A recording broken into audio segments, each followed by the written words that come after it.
Shalom saudara terkasih dalam Tuhan Yesus Kristus. Saya berdoa setiap saudara yang senantiasa mengikuti tayangan-tayangan ini dalam pimpinan Tuhan, dan berilah diri saudara untuk dipimpin Roh Kudus sehingga kita tidak salah melangkah.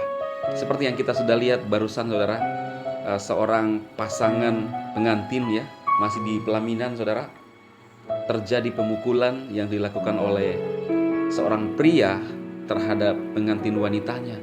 Dan itu terlihat keras sekali, sadis saudara. Ya. Apa yang saya ingin sampaikan kepada saudara bahwa tentunya saya ingin menyampaikan suatu pesan untuk setiap saudara, khususnya saudara seiman, bahwa dalam kehidupan ini kita harus tetap menguasai diri kita untuk pihak laki-lakinya. Ya. Nah, ini bagaimana ketika berlanjut masuk dalam pernikahan saudara? Ini sangat fatal. Yang terlihat saja di depan banyak orang bisa melakukan pemukulan hanya karena masalah merasa tidak terima saudara ya. Seperti dipermainkan ya dalam, kita lihat di dalam tulisan yang ada di video itu ya. Kita nggak tahu berita seperti apa sebenarnya, tetapi apapun masalahnya, menurut saya kalau bukan suatu hal yang fatal sekali, masa kita sampai harus memukul si wanita ya. Wanita itu adalah makhluk yang lemah saudara, tidak harus diperlakukan dengan seperti itu ya. Nah, pesan buat saudara-saudaraku yang seiman dengan saya, bahwa hati-hati dalam memilih pasangan hidup ya. Hati-hati dalam memilih calon pasangan hidup. Pesan saya adalah pilihlah pasangan hidup yang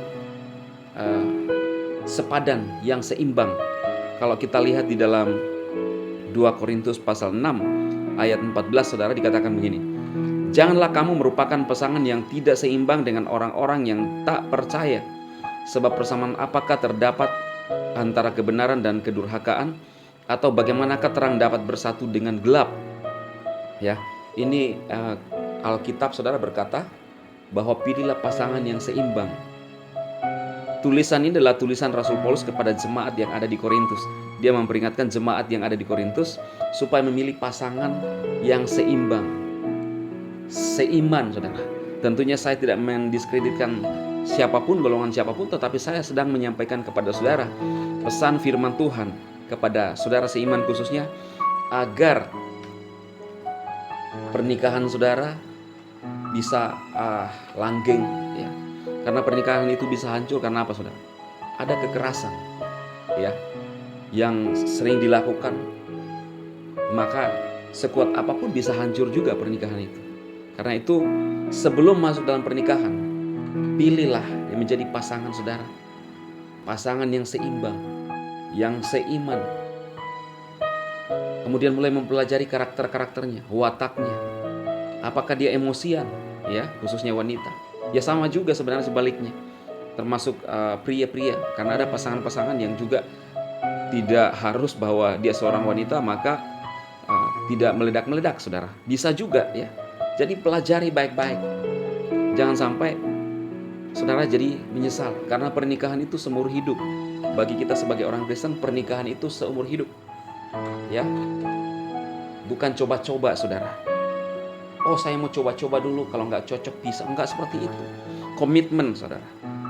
Sesuai dengan janji pernikahan kita, komitmen sampai sehidup semati.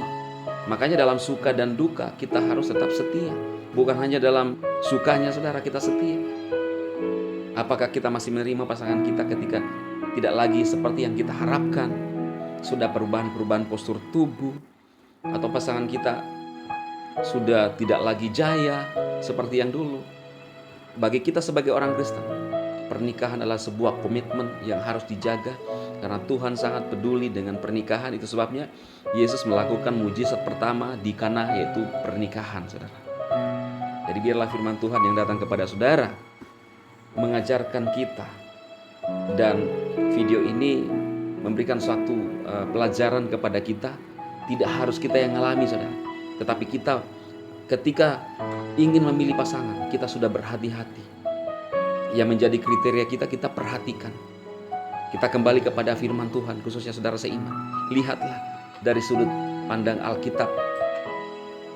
Alangkah indahnya ketika saudara menjadi pasangan yang seimbang dan seiman, sehingga Tuhan memberkati pernikahan saudara.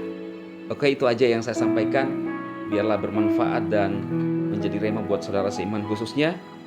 Tuhan memberkati. Amin.